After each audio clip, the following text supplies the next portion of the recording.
Maka itulah sayyidul istighfar, rajanya istighfar. Allahumma anta rabbi, ya Allah, engkau adalah Rabbku. La ilaha illa anta, tidak ada Tuhan, tidak ada ilah yang berhak disembah kecuali engkau. Khalaqtani wa ana abduka, engkaulah yang menciptakan aku dan aku ini adalah hambamu. Wa ana ala ahdika, dan aku ini akan setia pada perjanjianku padamu. Itulah perjanjian antara kita dengan Allah. Mentauhidkanmu, ya, semampuku. Engkaulah yang menciptakanku, aku adalah hambamu, dan aku akan setia pada perjanjianku kepada engkau ya Allah. Yaitu aku akan mentauhidkanmu. Itu janji kita kepada Allah sejak dulu, sejak sebelum kita dilahirkan. Semampuku. Wa ana ala ahdika wa wa'dika mastata'tu, dan aku yakin akan janjimu yang berupa surga untukku. A'udzu bika min syarri ma sana'tu, a'udzu bika, aku berlindung kepadamu, min syarri ma sana'tu, dari kejelekan yang kuperbuat.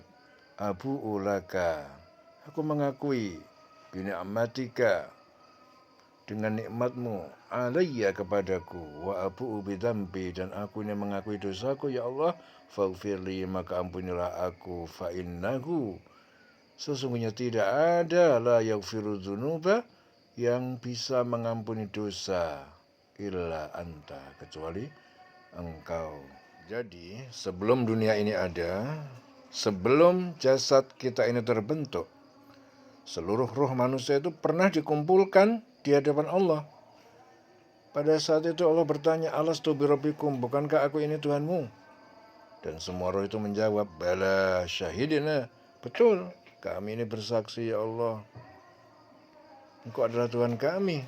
Imam Ghazali menafsirkan peristiwa ini itu sebagai penanaman fitrah ma'rifatullah di dalam diri setiap insan, di dalam sulbi, ya, sulbi Adam, bukan sekedar tulang belakang biologis.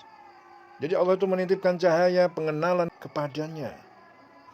Maka setiap bayi lahir dengan membawa cahaya fitrah itu. Jadi ia tahu Tuhan, meski kelak bisa tertutup oleh kabut nafsu dan dunia. Ya, disinilah hadis Nabi mengingatkan setiap anak yang dilahirkan itu dalam keadaan fitrah. Maka kedua orang tuanya lah yang menjadikannya Yahudi, Nasrani, atau Majusi. Ya, jadi aslinya setiap anak itu fitrah.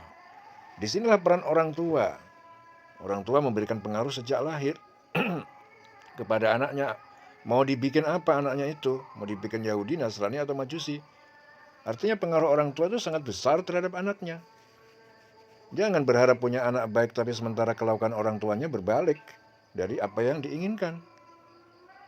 Ya, kepengen punya anak yang baik, orang tua harus memberikan keteladanan yang baik. Ya, kepengen punya anak yang pintar, orang tua juga harus punya keteladanan kepintaran. Ya, semua itu sangat berpengaruh dan sangat berhubungan secara langsung. Sementara Ibnu Arabi itu memandang, ya, memandang lebih kosmik. Baginya sulbi itu bukan sekedar tubuh Adam, melainkan arsip metafisik, di mana seluruh roh manusia itu tersimpan sebelum lahir ke dunia. Jadi perjanjian Alastu, bukankah aku, itu bukan sekedar dialog, tetapi semacam kontrak eksistensial. Jadi roh manusia itu terikat pada sumber asal-asalnya, yaitu Allah SWT.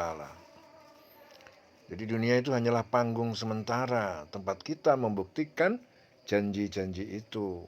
Jadi dengan begitu, ini mengingatkan kita bahwa manusia tak bisa lagi berdarah di hadapan Allah SWT.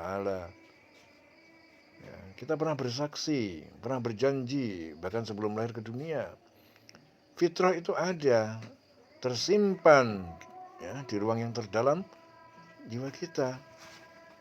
Lantas bagaimana? Tugas kita apa? Tugas kita hanyalah mengingat kembali janji-janji itu, agar kita nanti pulang kepada Allah tidak dengan lupa, tetapi dengan kesadaran penuh. Ya, dieling selawase urip.